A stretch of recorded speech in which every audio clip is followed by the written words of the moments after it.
Hey guys, and welcome to Betwixt the Books, and welcome back to another reading round table. This is a freeform one, so everybody is just bringing something to talk about. No restrictions, no prompts, just what we're reading, here to talk about it, give you maybe some recommendations, maybe something to stay away from. Who knows? We don't know. It's just going to be a fun time. We have some returning faces and a new face. So we're going to go around and do like we normally do with our introductions, and then we'll get into talking about our stuff. Hi, I'm not a new face, although I kind of feel like one right now, Mm. considering that I have not been making videos consistently or at all. I did happen to make one like last week or the week before where I talked about podcasts that I've been listening to. And you are going to see a continuation of that today. Mm. Because between everything that's going on, like I gave a big life update in that video, so I won't go over it again, but like there's just been like so much personal and professional stuff going on. Plus trying to like teach a class and, be an adult and grade. Um, brain no read. Hopefully I will be able to get back into that because there are some excellent arcs that I have for November and December. In general, when I am reading, I read a lot of romance, but I also read a lot of political science and history with a smidge of fantasy. I used to do more of that. When I listen to podcasts, because I listen to all my nonfiction on audio, I tend to listen to nonfiction podcasts. And I like scams and scandals and history podcasts. So we're going to get a little flavor of that from me today. Hi, my name's Ellen. My pronouns are she, her, hers. I'm a colleague of Gretchen's in a doctoral program at UMass. And I'm really excited to be here. I love talking about books. I worked as a librarian, children's and youth services for a long time. And I usually read historical fiction, women's fiction, YA and graphic novels, and I will lean into the world of fantasy sometimes. Thank you for having me. You're very welcome. Thank you for joining us. Yeah. Hi, I'm Des. I'm Michaela's friend that she found through the wonderful world of AO3 and decided I was her friend now. So here we are. I've been here before. I usually read fantasy, romantasy, whatever you want to call it, but I also read sci-fi and contemporary fiction if I'm feeling frisky. So depends on the day. This time, however, I will be consistent with Nice. Um, and then hi, yeah, I'm old hat here. I'm Michaela. I generally read speculative and queer stuff. You'll find me reading across all genres and age brackets, but that's usually where my wheelhouse is. I'm going to be talking about nonfiction today, which is not usually my wheelhouse. That's usually Gretchen's wheelhouse, and I read one on my own accord for just for myself. Okay. We may need to check if Michaela's been body snatched. No. Doppelganger. It's a mimic. Listen, I do on occasion read nonfiction. It's just not my most read genre. We can't all be me. No. I counted the other day. I read 4 nonfiction books this year. Last year I read 5, so there's still some time for me to read another one. Yeah. I kind of roughly set a goal for myself in August to try and read one nonfiction a month, and I'm not quite at that goal, but I'm trying to do that because I like it's not that I dislike nonfiction, I just don't reach for it. I don't know if that makes sense. Like, Yeah. Meanwhile, my Libby hold list is 20 nonfiction books long. yeah. Yeah, you're good. President. No. Honestly, I have not read a regular biography in a really, really long time. I have been leaning a lot more into the political science stuff. Yeah. I had a brief detour into business. Mm. Like it, I had a weird fascination with the Theranos medical scandal and like the trial of Elizabeth Holmes. And then I was like reading about like weird shit happening in Silicon Valley. So like it's related. Okay. Yeah. She says I justifying her own weird choices. listen, I literally had to turn, like, during my comps presentation, I had to say to my committee of academics who have my professional life in their hands, and be like, I don't know what is normal for like normal people to know about George Washington and Thomas Jefferson. So like, I need you to stop me if you need me to explain something because I don't know anymore. Yeah. So anyway, don't be me because it's a scary place in my head. We still love you. Anyway, all right. So I'm going to get started. And I am not going to talk about a president at all. I am going to talk about a New Zealand financial crime that went on for like 40 years. Okay. It is like one of the wildest things. So how did we get here? Excellent question. So, in my last video, I talked about how I had like been listening to a whole bunch of podcasts. And that one was before I like really went down this rabbit hole. So there's a couple of different ones in there. There's a history one. And there was this one that I listened to called Scamanda, which was about a woman who faked cancer. Which will hopefully there will be a documentary that's being released on Hulu, which kind of why I listened to it in the first place. But then Hulu delayed it, I guess, because of the football season or something. Unclear at this time. Just put it on streaming. Anyway. Huge overlap there in people who want they must choose between one and the other. Yeah.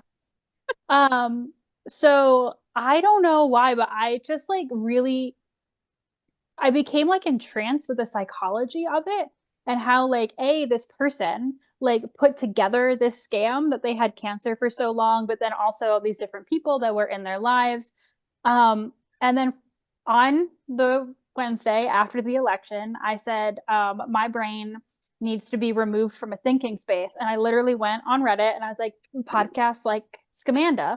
And I got a list of like the top, three. There were three that I ended up listening to off of this list. I want to talk about the third one, which is this New Zealand scandal, because it was the first time. I'm very critical about books, obviously, and like critical in the way that I like to unpack them and think about what the author did and how they were doing it. Obviously, that's why we're on this channel. I've never really had that like critical thought process about a podcast before. I just put it on. I like to listen to it. I'm doing my dishes, like whatever. I have so many thoughts about this podcast and like how it was put together.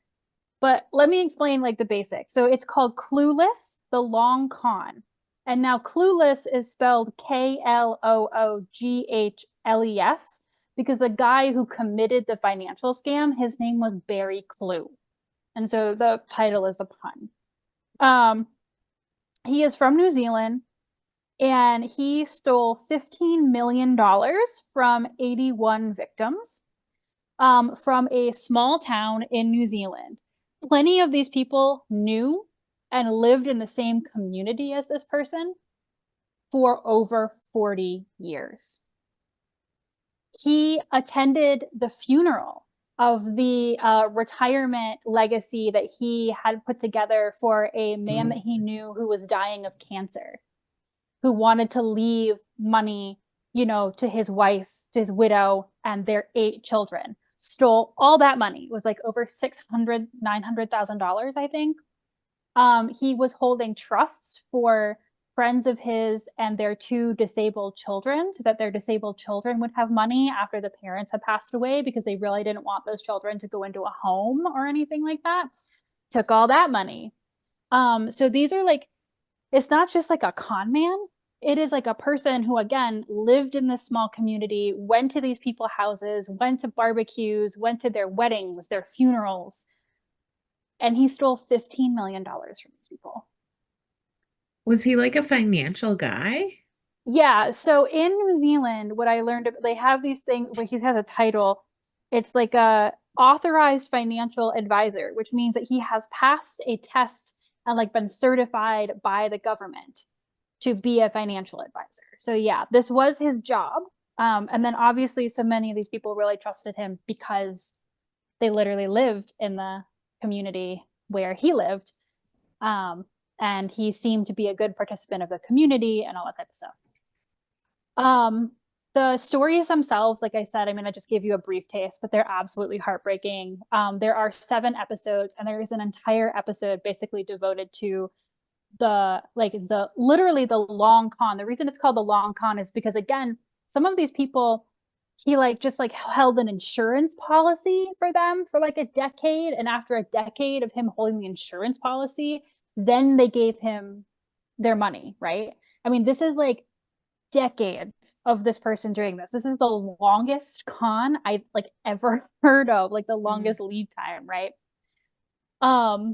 So the stories are heartbreaking. It's narrated by a New Zealand woman whose father-in-law was actually part of the people who lost their money. That's her connection to it. But listen, I know this is scripted because, there's narration, I do not understand the ADHD puzzle that put these episodes together. I don't, and again, at this point, I've listened to 4 or 5, podcasts that unpack a long-term scam or scandal, right? In the Scamanda one, for example, they were very intentional about kind of talking about Amanda's life, as if she actually had the cancer before getting into the scam, because it was all so difficult to unpack. I've listened to some that kind of unfold as the legal case unfolds. This one just went, this is Barry Clue, this is a scam, this is a person who suffered. These are some words from a psychiatrist I talked to about it. Here is another person who was scammed talking about their experience. Now let's talk to Dr. Das, the psychiatrist's name is Dr. Das, about what he was saying. Let's talk about this. And I'm just like, you claim every single one of these episodes has a point. And technically, yes, the story does kind of progress in time towards him being caught by, the New Zealand government. But I literally felt like I was playing ping pong listening to these episodes. I was just like, what is the through line supposed to be here? It is the first time I've ever sat back and I was just like, what was this person thinking when they wrote these? I don't get it. And I should say that and before someone's like, maybe it's a New Zealand thing. I don't think so, first of all. But Scamanda was narrated by someone from England, stuff like that. So I have never had the experience of feeling like I'm having a moment, like I'm in the office listening to a podcast, staring off into an imaginary camera and just feeling, what is happening? If I stop listening to this podcast for 2 seconds, I'm going to completely lose the plot because I have no idea where we're ping-ponging next. And so I listened to the whole thing. Obviously, it wasn't the type of thing where it was so bad I couldn't possibly continue. But it was definitely the first time in this psycho period of listening to a billion podcasts in a row where I was just send help. So that was my experience with this podcast. So the way you described it, now you know what it's like to work at a prison and listen to the shit that comes out of their mouths every single day. When you're just like, what? What? When they talk about their crimes and how they got from here to here, it's just what sort of ADHD shit were you doing to get you from here to here? It's exactly your description. I'm like, oh my God, it feels like I'm at work. It feels like I'm at work. And I was trying not to laugh because I was like, now you know how it feels to sit across from someone who would commit a crime like that and listen to them talk about it like that. Do you think that the structure of the podcast mirrored their investigation at all? Or it was a creative choice to arrange it? I don't think so. I think what they were trying to do was focus on a part of the scam or one person's story and then have it have a psychiatrist kind of talk about like the behavior, like how the behavior was developing.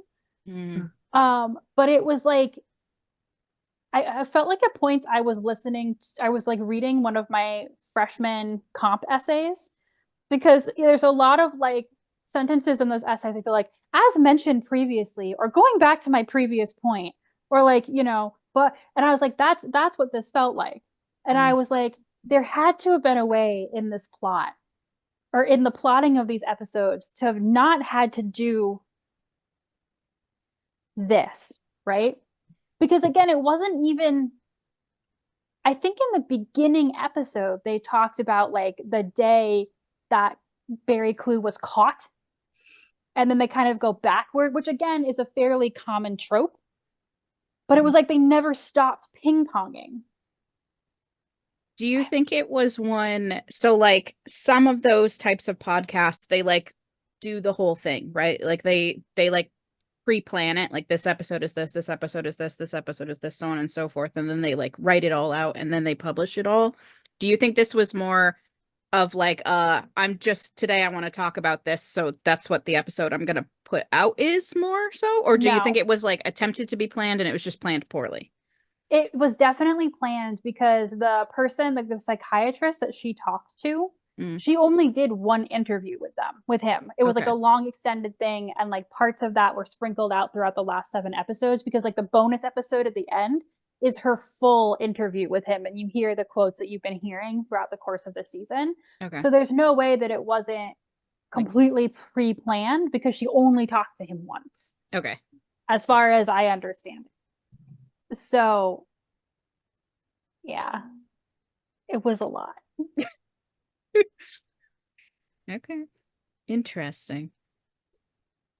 So, and like I said, like I feel like I really, really, really like Scamanda because they took the time. That plot is so complicated. And I listened to all the bonus episodes, and the person who wrote it was like, I wanted to be really intentional about like you getting the sense of what this was like in the life where like without knowing that she didn't have cancer, even though of course, it's called Scamanda, so before like really delving into the crime. So like it sets the scene over a course of a couple of episodes and then gets into it, which I really liked. Um, so I will say the other ones that I listened to, and I was trying to look this up, that I did enjoy, although it was very frightening, was one called Believe in Magic, which is another 7 episode series about um, a girl who has potentially up to a brain tumor. She and her mom start a charity. At one point, One Direction is like brand ambassadors for this charity, so it gets really, really big. And then a whole bunch of different things are revealed to have been a scam. That one actually ends up going in a really sad direction with a twist I was not expecting. And then I also listened to Sympathy Pains, which is about a woman who lies to different people that she has different problems. Like to one woman that she has a friendship with, she's like a woman in an abusive relationship who keeps getting pregnant and then miscarrying. And to another person, she pretends that she has a disability that keeps her in a wheelchair. They end up like accusing her on Dr. Phil, and it's like a whole thing. So yeah, both of those had very different structures because like for example, Sympathy Pains is focused on the stories of each individual victim and the individual story before bringing it all together. But yeah, it's been a weird time in podcast land that I've been listening to. Yeah. So yeah, listen to Scamanda, listen to Sympathy Pains, listen to Believe in Magic. Clueless is an adventure you have to be prepared for. I was looking it up and it looks like it was shortlisted for 2 different true crime podcast awards. Mm-hmm. I was like, oh, okay, interesting. I mean, it is an independent media production, whereas most of the other ones that I'm talking about, either like Lionsgate was part of the media behind Scamanda, and the BBC was Believe in Magic, I think, or something. So I mean, there is something to that, I'm sure. But I just like the writing teacher in me rose up and was like, one more edit. one more round of revisions Yeah. because it felt so weird. Hmm. So But good enough to keep you drawn in and keep listening. I think the real thing was that I could not, because even the psychiatrist that she interviewed was like, I've never heard of a person keeping up a con this long, and Yeah. B, having such close relationships with the person that he scammed, for the people that he scammed. Right. Like, I mean, you know, there's like people who are in like one like romantic relationship, but it's all fake or something, right? And this was someone who like literally was involved in this community. It's 81 people from this community, and it's a small town, so it's like quite a number of them. And again, people who died of cancer, people who had, you know, disabled children, um, elderly people who were counting on that to be their retirement, right? And he just didn't care. And so I feel like that more than anything else, I just like kept going because I was just so staggered by the heinous amount of indifference that Hmm. had to go into doing that to these people who certainly weren't strangers to this person. Um, so yeah, it's definitely an incredible story. Interesting. I might not listen to it. I definitely am not going to listen to Yeah. it. No. Again, I have 3 other suggestions for you besides this one. No shade to this independent media company, you know, but this one was not for me. All right. My name is Ellen. I already told you all of that. So the book that I recently read was very anticipated book for me. So much so that when I saw the line on Libby for the audiobook version, I paid $25 out of pocket to buy it because I was so, so excited. And the book is The Familiar by Leigh Bardugo. Have any of y'all read it yet? No. Okay. Haven't read it. It came out this year. It's still pretty new. Leigh Bardugo, why did you not continue on the Alex Stern series? I want to know, please. Um, quit messing around and get back to it. No. So The Familiar is very much in line with other the genre in which Leigh Bardugo writes. This is a historical fiction novel. It takes place during the Spanish Golden Age, mostly in Madrid. So Queen Elizabeth I is on the throne in England. Spanish Armada is happening. There is this young scullery maid named Lucia, and she can do magic, just little bits of magic. One thing I really appreciated about this text is that when I imagine how someone would do magic, I imagine it like Lucia in this book does it. She says a little song out loud, but later on as she like masters her power, she's doing it in her head, and that's how I imagine magic to be done. If magic were real. Um, so she's working in this house, and I'm just gonna look up. I need to be reminded. There are so many characters in this book. So Doña Valentina is the woman of the house, and she sees her. I forget if it was like she was like mending a hem or a rip, or there was some beans had spilled over, or some bread was burnt or something, and she just whispered her little magic words and had fixed it. And she saw an opportunity and she said, I'm going to take you and put you in front of all of these more well-to-do, wealthy people at a dinner party and show you off as a party trick. Mm. This was for like her own advantage, right? And then the people who are coming to her house, one of them, oh, okay.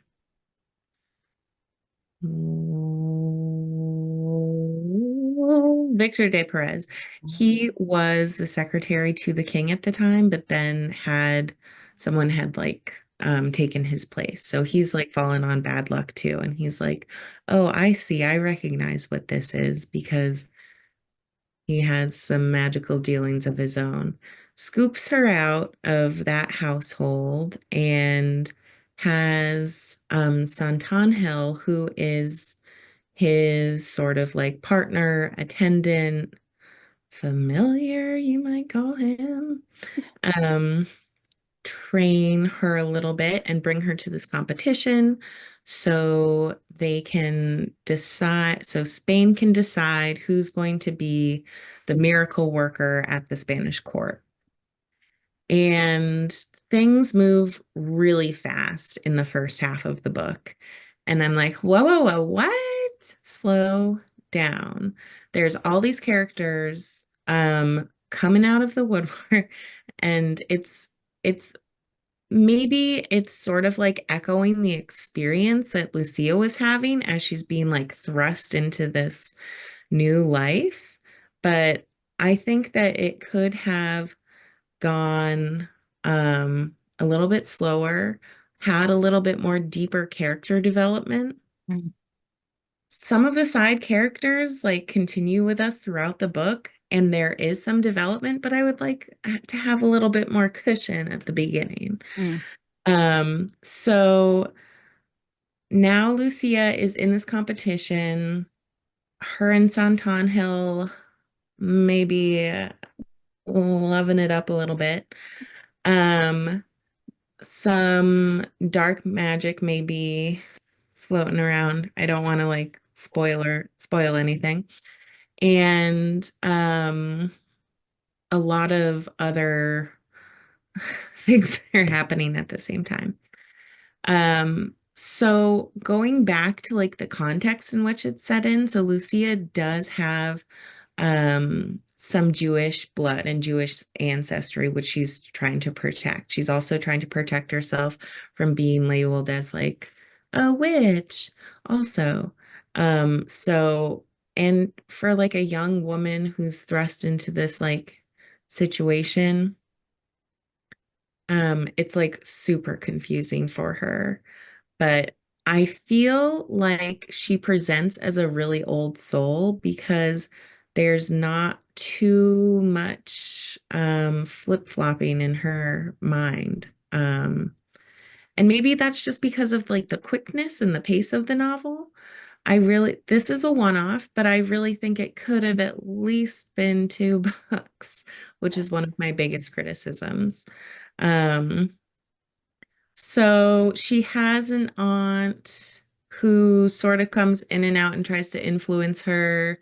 She has the woman who she used to work for who sort of like was using her and then redeems herself at the end. There are these other people who are competing against her to be the miracle worker in the Spanish court. And then there's Santan Hill who has his own magical past of his own. And overall, like I don't know. I think I would give it like I never rate on Goodreads. I keep coming back and thinking about it. I almost wish I could like listen to it again because there are some parts that went so fast I was confused. And I would like some more explanation. Um, I'm gonna read two quotes from two different authors. So one of my favorite authors is Diana Gabaldon, who wrote the Outlander series, who just is a master to me personally. I love her. The research that she does for her like historical context in which she's writing, the way she blends genres and has this magical realism is like perfect. She Mm. can do no wrong in my book. So she said, riveting. Leigh Bardugo's characters are so three-dimensional you want to reach through the page. I do not agree. I want them, I needed more. I think that Lucia and Santanhill, the two sort of main characters, they had just enough to be three-dimensional. The other ones, no. And then there was another quote by Deborah Harkness, The Discovery of Witches, a richly imagined, intricate tale. Yes, Miss Harkness, it is very intricate because of all of the players. She said she loved every word of this novel. It's a must read for those who are seeking a little magic in their lives. I would not say it's a must read, but I can see this being like a really good one book to take on vacation, to read really closely, and just enjoy this world that Lee Bardugo has created in Spain, in the golden age of Spain. Interesting. It's adult, correct? Like I know that Lee Bardugo has like kind of done that switch, right? Okay. Yeah. Out of YA is what I was. Finish Right. my thought. Switched out of YA into adult. I just wanted to make sure that it was still an adult book and not like a go back to YA type thing. Okay. Interesting. I'm definitely one of those people that is like, if it is a standalone, you better actually mean it to be a standalone. Better mean it. I will be upset. And but the thing is that like there's the opposite problem, right? Where I feel like there was this phase, especially in YA, where it was like everything had to be 3 books. And for forever and a day, that second book would just be like all of the plot filler. Yeah. And you would just be like, this doesn't need to exist. Right. So but I often I feel like have that problem with fantasy standalone where it's just like between explaining the world and all of the characters, I end up getting super crotchety because I'm like, what is Yeah. happening? Mm. So it's you would kind of hope with someone like Lee Bardugo that she's written enough books that she would like know. But also this is her first standalone, right? I think it is her first standalone. Okay. I'm not ready to blame her entirely. I'm ready to blame the editors who probably made her edit it down and saying like, no, this is too much for a standalone. Let's go to here. Or I'm maybe sorry. wanted to sell it as a standalone. Yeah. Yeah, if Bloomsbury lets Sarah J. Maas publish books on like literally half a ply of printer paper to like make sure that she can fit all 1,000 pages, that definitely do not need to be there. And for the record, for everyone, I have a Sarah J. Maas tattoo from the Throne of Glass series on here, and let me just say that her Crescent City series needed an editor. Okay, it needed a team of editors more than it had. Seconded. So I'm just saying, Lee Bardugo has made enough of a name for herself. I'm just thinking, give her the pages she needs, guys. Right? Give her the Right. pages. Yeah. It could have been some sort of challenge where she thought she could write a standalone. I don't know. I don't know if all of her other books were published through Macmillan, but They were. they were. I have the one series on my shelf, but I'd have to look. Mm, They were all Macmillan. yeah. Weird things you know from having existed in YA to adult booktube at the same time she moved. Yep. Well, I'm ready for Alex Stern #3. But thank you, Lee Bardugo, for The Familiar. I don't think I've read any Lee Bardugo myself. I know that I own a couple of her books, but I don't think I've actually read any of them. She wrote I Shadow and Bone, didn't she? Yes. That was Yes. her? Yeah, that's the only series I've read, and I read them when they came out in high school. They were Ninth so House is sitting on that shelf right there that you can't see. I still haven't read it, and I think Megan gave it think to I me own 3 that years one. ago. I think I Oh, own that, but I have not read read it. it. Read Ninth House. I Truly also obsessed. have a Hellbent is copy. cool. And that's the Alex Stern series. It's like so dark academia. I love it. Ooh, okay. So if you have any like dark academia suggestions for me, send them my way. Well, have you done the Naomi Novak one? No. But the Deadly Education one? Yeah. Yeah. I don't know if I'm going to pronounce this right, but I think Babel was Dark Academia. I read that one. It made me cry in the airport at 4 o'clock in the morning. 20 out of 10 would recommend. It's really slow though. The R.F. Kuang one. That's Yeah. on my to be read list. It was good. It was slow, but it was good. The Naomi Novak Deadly Education is actually quite Small. thin. Yeah. Yeah. Oh, cool. For a fantasy book, at least. All right, Des, are you ready? I guess now I gotta figure out a whole new plot line here.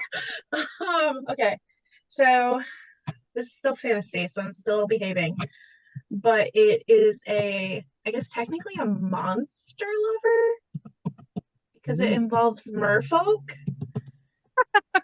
Michaela getting excited. Join me in the weird romance category. Hell yeah. She knows exactly what book I'm about to talk about because I waxed poetic about it to her. So reading this book with a straight face at an academy where you're learning what and what not to do in prison takes a lot of willpower. So let's start there. But I read this in front of people. It is a beautiful book. It's called Song of the Abyss by Emma Hamm. And this is another book where I found it on TikTok. I fell for the trap, but this trap was worth it. I didn't realize it was about a merfolk, essentially, and a human girl when I bought it. That's okay because it was so good. So this book is actually the second book in a series, and I was bad and read it first because I didn't know.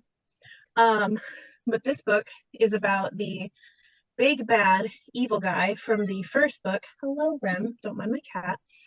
And him falling in love with a girl who is deaf from one of the human cities who the merfolk have this huge war with. And it's so well done. It's done so respectfully to the deaf community, where the only reason that she can hear him sometimes is she can hear the tones of his like singing, and that's what she can hear. She can read lips, so that's the other way she can understand him, and he does learn some sign language to try to communicate with her. It's very fumbly because of his webs, but he does try. It's so good. He has this huge character arc throughout the whole book. Made me cry like a baby. The spicy scenes made me laugh. One, because I'm ace, and two, because it's a monster book, so you know there's some monster things, and I laughed really hard, but they were really well done, and that's a lot for me to say about a love scene. For me to be like, oh, it was really well done, that's a lot coming from me. So it was a 5-star for that. But the premise of the book is the merfolk are looking at this big city. There's 3 main human cities that they've been looking at. This one is Alpha. And the daughter, who is the girl, let me check her name, Anya. She's the daughter of the general. So the merfolk want to capture her because they think if they capture her, they will be able to get an audience with the general and get somewhere in their war against the bad humans. So Deos is the love interest in the book. He's the merfolk. And he is missing an arm. He lost in a battle, whole thing. And they kind of learn to love each other despite like their disabilities, and they work around all that. And she changes him for the better, and he makes her learn how to be braver. And I'm not going to spoil what all happens in the book in case you do decide to give it a shot. But the art is beautiful. I can try and change my camera settings for a second to show it. But it is beautiful. It is very, very stunning. Opening here, and it's signed because I'm extra. Yes, indie author. Very good. 20 out of 10. Don't mind my boxes in the background. But yeah, it was so good. I would read it again. I did read the first book. The first book was good, but this one stole my heart. I love me a big bad evil guy who is soft for only one person and would burn the world for her. That is this book.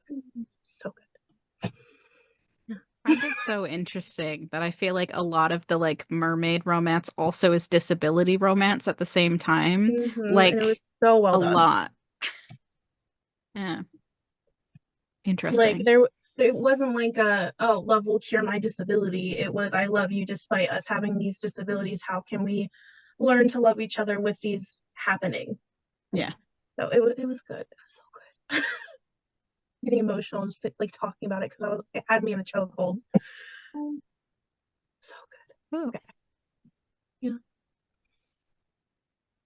Yes, Michaela brought me to a very different type of monster fucker.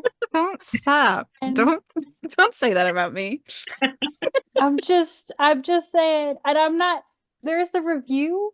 I believe my face in the thumbnail is me going, I love that. You can edit it. You can edit this out. I'm gonna take a breath. But the reason I was laughing so hard is bro has 2 dicks. He's two dicks. So there was a lot of things happening with these 2 dicks, and I was laughing a lot, and there was like a moment where she was like, "I can feel it in my stomach," and I was like, "No." Are they used at the same time? Yeah.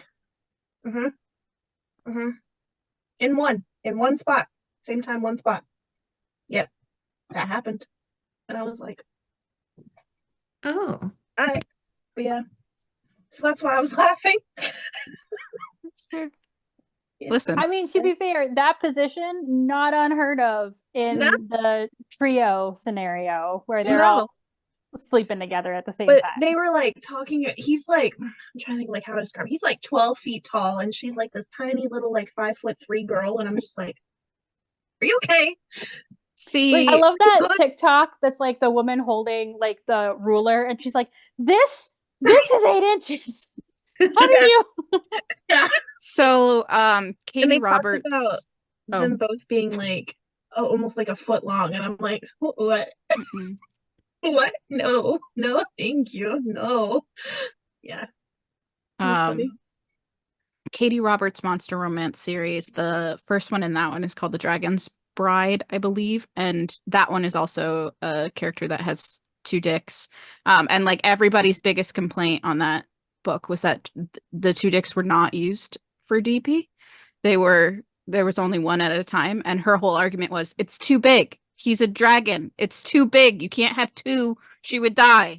Yeah, and then, he managed. And then in a later book, she was like, "Okay, in the tentacle one, there's gonna be DP because y'all complained about it, so now you get it. Here you go." Yeah, no, it was good. There was a line in here that made me cry, and I don't think I could find it again. But it wrecked me. It was real good though. It was when he was leaving her to go do dumb shit, and whole thing. Monster romance is a fun genre. People need to get on that train. Stop being such prudes. Get on the genre. I think this was like the first. I like literally in that one. There was genitalia and there was tentacles and there was some type of telekinesis magic. And I was like, I need a diagram because I am confused and I don't understand where everything is going. And I don't want to be doing like geometry while I'm reading a sex scene, okay? Yeah. That's my complaint.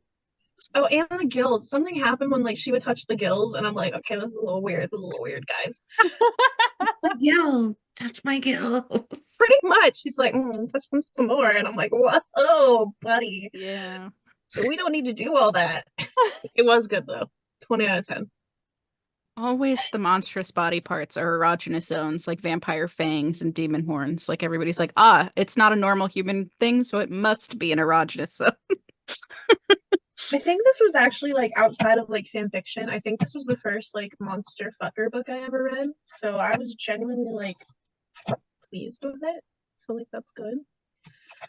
The first book is called, I think it's like Whispers in the Deep or Dark or something like that. It was also good. So they're very sassy. So if you like sassy redheads, read that one. This one apparently you can read without reading that one, but you would have more context for what is happening in this one if you read that one first. I will admit that, but I read this without it, and I was fine. I kind of appreciate romance series that do that, like even if it is a series, especially for like the first couple books, so you can kind of like pick one that makes the tropes vibe the best with you, and then you can read the others if you want to.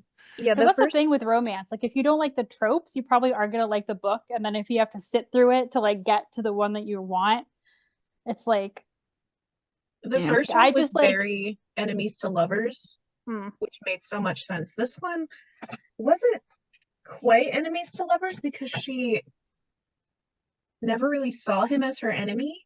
Hmm. So I'm not sure what trope this would be in. Grumpy But Sunshine, opposites attract. kind of, yeah, like the sunshine versus the grump. Yeah. Yeah, I would say that. The sunshine with the grump, which is like, oh, has my heart always. So yeah, it was good. There's a third one coming out at some point. I'm very excited about it.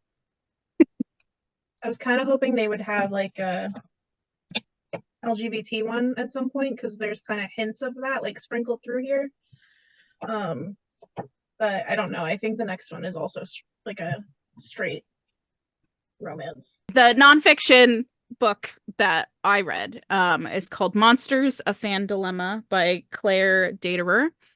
This is a essay or like collection of essays all along the theme of how do we in modern society enjoy stuff written or created by monsters. So she opens it up by talking about like Roman Polanski, Woody Allen, like that sort of thing. Like these are quote unquote geniuses who have created these really great works of art, but we also know that they are sexual predators in that case and have harmed people. How do we go about navigating what we do about that, especially when for a lot of people, the things that these men have created are very poignant or some of their favorite movies of all time. She does spread out and talk about other things, like there's a chapter on J.K. Rowling. There's like some other stuff of talking about fandom culture and like how it's shifted from being just like I liked this movie and I'm an audience member to now I'm a fan of this thing and that's part of my identity. Like I'm a Harry Potter person. How do I juxtapose this thing that I have made part of who I am being created by someone who's doing harm?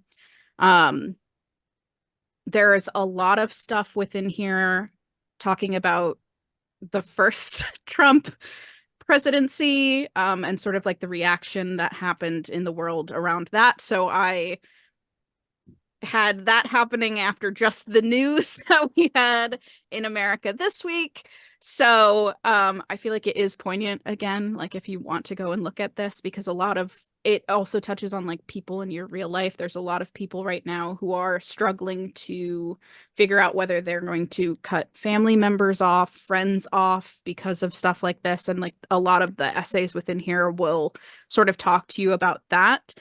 This isn't a book that's going to tell you, you know, here's the threshold where you cut somebody off. Like if you're going in here, she like opens up with that, like saying like part of what she wanted to do was create like a calculator basically of like how bad is too bad.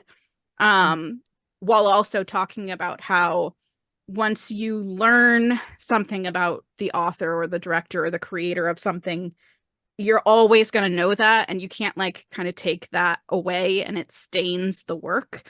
It's the way that she talks about it, that there is now a stain on anything. You can't remove that context from the work itself anymore. I've had conversations with Des about how me as a kid, like I wrote fan fiction about Harry Potter and now I can't struggle to even read fan fiction, even though I know that that's so far removed from J.K. Rowling as a person. Like I can't even like bring myself to do it because the whole thing has been tainted, right? So this is a whole thing talking about that. I feel like I started this last year and put it down. I was enjoying it, but I didn't like finish it. Today I like restarted the audiobook and just went the whole way through in one sitting. And it did give me some comfort. with everything that's going on, I do feel like some people would benefit from reading this, especially if they're struggling with, I guess, the like ending of this is how I would say, like, what the conclusion that this comes to is that it's about this on the same level of like how we talk about climate change, in that this is a systemic problem, not an individual problem. So everybody says it's your responsibility to make these choices, to decide all of these things, but it isn't really, in the same way that making changes to be more sustainable in your own life isn't going to stop the climate disaster. We need like the corporations to make changes, and it's not on the individual's like plate, but it has been pushed on us because of how capitalism and consumerism works. This is the exact same thing. It's not the individual's job to deplatform someone. You can do it for your own mental health and say, I don't want to interact with this anymore because it's harming me. But it isn't your job to bring justice to somebody. Like that's not your responsibility. Now, again, everybody has their own morals. Everybody has their own feelings about stuff, and everybody can make their own decisions on whether you're being harmed to the point where it is more beneficial for you to remove yourself or remove this thing from your life. But that doesn't mean that like you're a horrible person for still loving Twilight just because Stephanie Meyer is like the representation of Indigenous people in her books is bad. And like that those two things don't equate. You're not bad for liking things by people who are bad. And it's trying to pick apart that sort of idea. So I loved it. The audiobook is read by her. So it has like, I like when authors do that, especially with essays, because you get to hear the cadence of like how they meant this to be read, which is sometimes lost through text when you don't always get the same like voice. And she was super clear. I listened to this at 3 times speed. I know not everybody listens to their audiobooks sped up, but like perfectly fine and understandable. Didn't struggle at all with it at 3 times speed. So if you're a fast audiobook person, good for you. Yeah, so if you're looking for some comfort or to listen to somebody else talk about this struggle that a lot of us are going through, especially in leftist places, it's a good one right now, I feel like. Yeah, I sticky noted and highlighted it throughout here, but Well, and I feel like something that I think people maybe don't include in the conversation a lot with this type of stuff is that like normally the first time that you read it or you watched it or whatever, you didn't know. yeah. Right. Like, and I feel like sometimes like that's lost in the plot because like I can't unfeel the feelings that I had from the first time I read like the Harry Potter books, right? Right. In the same way that I can't unfeel like the way that I feel about certain Disney movies. Yeah. That are really like, but what I can do as an adult is be like, this is bad. I recognize this is harmful. And like, if I want to go and I don't know, rewatch that Disney movie and just be like, this is a very terrible representation of women. Yeah. Well, like I still know all the songs, right? And so I feel like part of it is less that like, don't hate yourself for a reaction that you had that first time that you engaged with it, but it's like, what are you doing to educate yourself maybe after the fact too? And recognize, like, again, I have a Sarah J. Maas tattoo. Now you can see it. It's right there.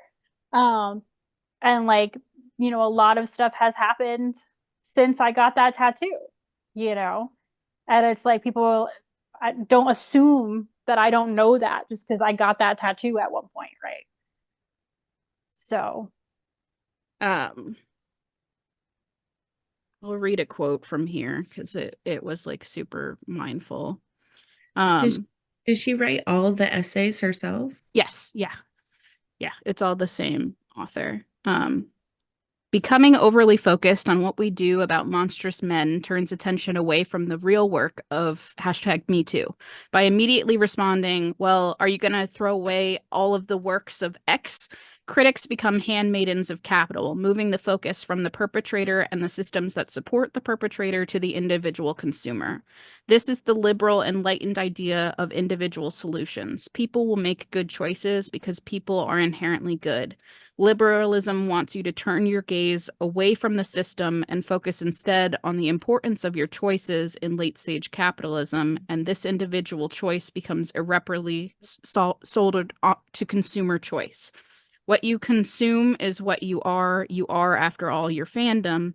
The fact is that our consumption or lack thereof of the work is essentially meaningless as an ethical gesture.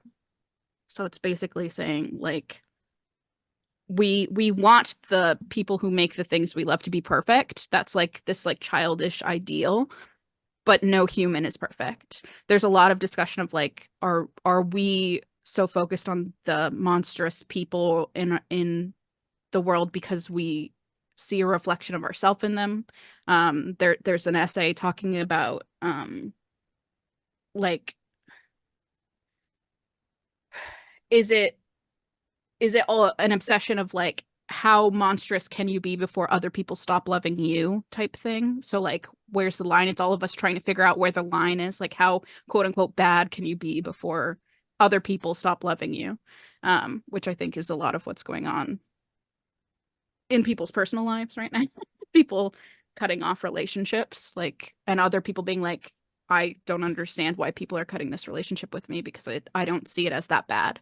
Like, everybody's moral compass is in a different spot. So yeah, there's interesting thoughts in here. And again, I think that the point is that just because you like something that is problematic or was written by somebody who is problematic, it doesn't make you as a consumer problematic, because that's not important here.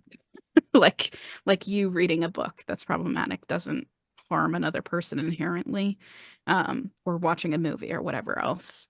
And it's up to you to sort of decide, is it harming me?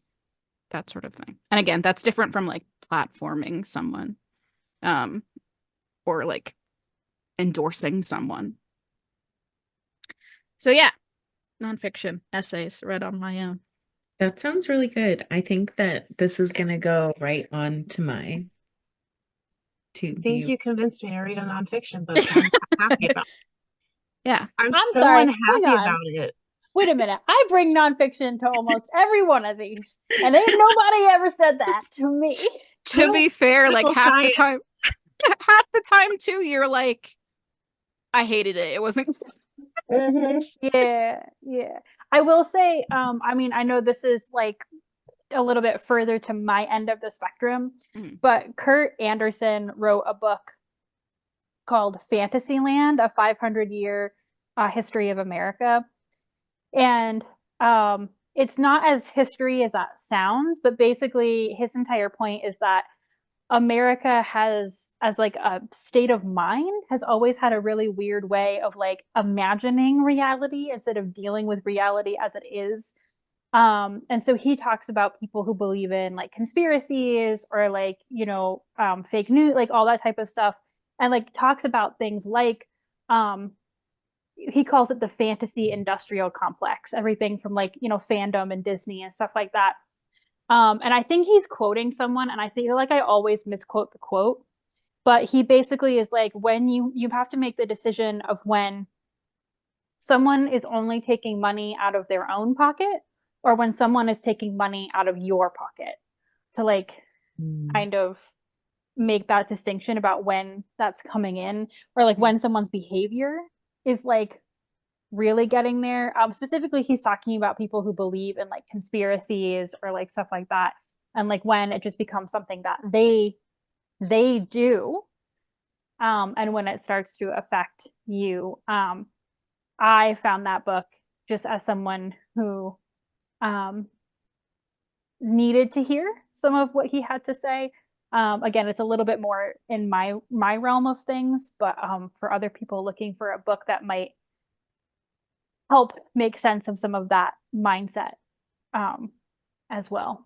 So thank you so much to everyone who joined us. Thank you so much to Des, who continues to come back, even though she has to spend time with us. And to Ellen for coming for her very first one, hopefully the first of many, because it's always a joy to talk to both of you about books and hear what you all are reading, to get recommendations, or to hear, you know, some other stuff. I think really the only person, no, actually, I don't think anyone this episode definitively said, do not engage with the thing that I have brought, which is, I think, different. There's usually at least one person who brings something and they're like, nah.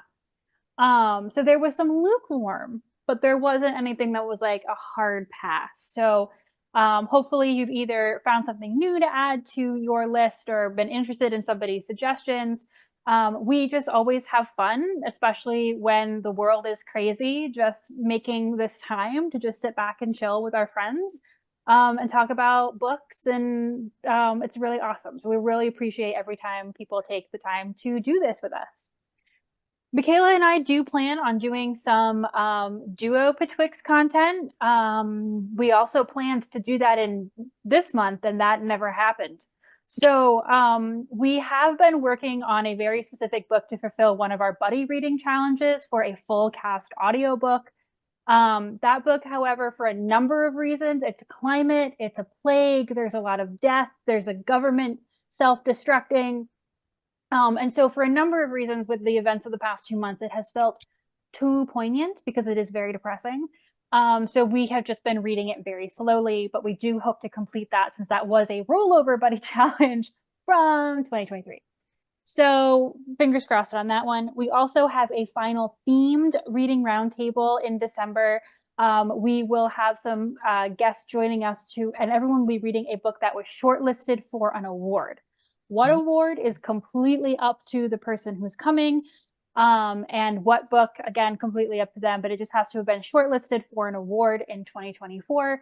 And I can't wait to see what everyone does, including me, because at this point in my reading capacity, I may just bring a book from the Caldecott. So, because I can read 45 pages of a picture book. So we'll see what happens then. But again, thanks to Des and Ellen for joining us today, and we'll see y'all next time. Bye.